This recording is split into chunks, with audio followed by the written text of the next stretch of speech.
Thank Mr. Asumanu. I now give the floor to Ms. Redi Tabi, international broadcaster, author, moderator, and producer, to deliver a keynote statement. Your Excellencies, thank you very much for welcoming me here this morning. I want to talk to you about the inconvenient Mandela. As we celebrated Nelson Mandela's birthday, I had an image of the tall, charming former president of South Africa wearing his colorful shirts with a big smile on his face. He was often dancing. I had an image of the reconciler, the president who emerged from prison without bitterness and invited his former jailers to help him build a nation. That is the Mandela I remembered. And this is the Mandela who deserves every tribute that we are paying him at this moment. But before he became that Mandela, before he became a global icon and everybody's favorite statesman, he was something altogether dangerous. He was something inconvenient. He was the prisoner who refused to exchange principle for freedom. Nelson Mandela was actually offered release from prison in 1985. It didn't just happen in the 90s. It was in 1985, on condition that he renounce the struggle. But he answered with the words that still echo across history. He said, "Only free men can negotiate. Prisoners cannot enter into contracts." Madiba, that Madiba, the inconvenient Madiba, was denounced by powerful governments, branded a terrorist by some, and he actually remained on the United States terrorist list until 2008. We forget that long before he became president of South Africa and a Nobel Peace Prize laureate, this most powerful nation on whose soil we stand today branded a global icon whom humanity will celebrate for eternity. It branded him a terrorist. Yet here we are today. History has a very funny way, a very funny habit of sanitizing those who first disturbed it, those it first called inconvenient. Mandela disrupted an international order that had become too comfortable with injustice. And perhaps that is the Mandela that we need most today. We celebrate his value of reconciliation as though it were his defining gift. It was not. Reconciliation was never his starting point. It was his destination. So what was his starting point? I would say his starting point was justice. Madiba never asked the oppressed to become comfortable with injustice. He asked the world to become uncomfortable with injustice. This, Your Excellencies, is an altogether different proposition. Mandela understood something that remains profoundly relevant today. Peace without justice is not peace at all. It is only a pause, one that delays the hard work of crafting our shared humanity. So peace without justice, I would say, is a fragile truce, and Mandela understood this. Today we gather at a moment when the international order Mandela helped to strengthen is under extraordinary strain. A genocide rages in Gaza. A genocide. War in Sudan, war in Ukraine, Lebanon, Iran. International law is increasingly treated as optional. Civilian suffering approached as an inevitable reality. It is weighed against geopolitical interests. Power is mistaken for legitimacy. Mandela spent his entire life proving precisely the opposite. He once reminded us, we know too well that our freedom is incomplete without the freedom of the Palestinians. He was not making a geopolitical argument. He was making a moral one. Today, Gaza confronts this assembly with the same question that apartheid once posed to the world.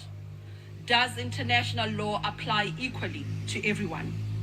If the answer depends on geography, if it depends on alliances of convenience, if it depends on military strength, if it depends on race, if it depends on gender, religion, then it is no longer law. It is power. It is oppressive power. Mandela understood that.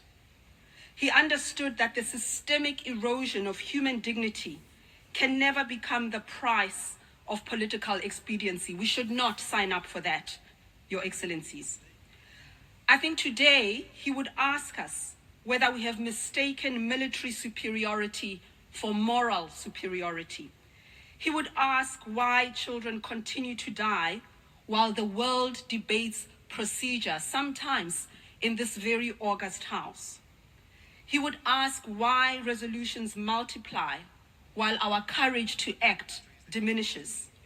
He would ask why institutions such as this one, crafted so carefully to defend humanity, why do those institutions appear increasingly unable to defend the most vulnerable in every corner of the world?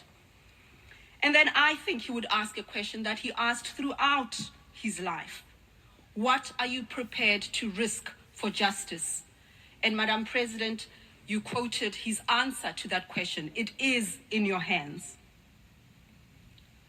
But Gaza is not the only uncomfortable question before this assembly. There is another. For decades, this institution has acknowledged the need to reform the United Nations Security Council. I've spent my life as a journalist covering this under different Secretary Generals. Every Secretary General tells us reform is urgent. Every African delegation that stands here makes the same case year in and year out. Every summit recognizes that the Council no longer reflects the reality of our century. And every year, nothing happens. I ask you, how many declarations must Africa hear before action follows? How many reports? How many anniversaries? How many Mandela Days? How many promises? Africa has given humanity immeasurable sacrifice. It endured slavery, it endured colonialism, it endured apartheid. It continues to shoulder profound burdens of poverty, conflict, debt, and climate vulnerability. And from that history, it gave the world one of its greatest moral leaders, Nelson Rolihlahla Mandela. Africa has been a gift to the globe. What more must Africa give before its voice is treated as equal? How much more must this continent sacrifice before it is trusted to shape the decisions that determine war and peace? Would Mandela have accepted an international order that continues to ask Africa for patience, for sacrifice, while denying it permanent representation at the very table where humanity's gravest decisions are made? I do not believe he would. Mandela never believed legitimacy could be inherited forever. It had to be negotiated, it had to be earned. Institutions, like nations, derive their authority and legitimacy not from age, but from fairness, from the ability to adapt, from the ability to be agile and respond to the most urgent needs of our time. A Security Council that no longer reflects the world it claims to serve cannot indefinitely expect the confidence of that world. And so reform is not an act of generosity, it is an act of legitimacy, it is an act of justice, one which I believe Madiba would call for. The world does not need another annual celebration of Mandela. It needs the courage that made him so deeply inconvenient. It needs leaders willing to disturb comfortable injustice before history rewards them for doing so. It needs nations prepared to defend international law even when it inconveniences powerful allies. It needs institutions that are willing to reform themselves before the world loses faith in them. It needs us to reject forever the seductive argument that might makes right, because it never has and it never will. So today, we remember Nelson Mandela, but would he see us as his allies? Would he embrace us on this journey to the inconvenient truth? Would he recognize institutions that postpone reform while celebrating or claiming to celebrate equality? Would he recognize a world where some civilian lives appear to matter more than others? Would he recognize an international order where law bends according to the will of the powerful? Or would he once again become inconvenient? I suspect he would. And perhaps that is precisely what the world needs today. So Madiba, history has honored you. Are we honoring you the way you wish to be honored? Happy birthday, Madiba. May your courage continue to inconvenience us all. Thank you.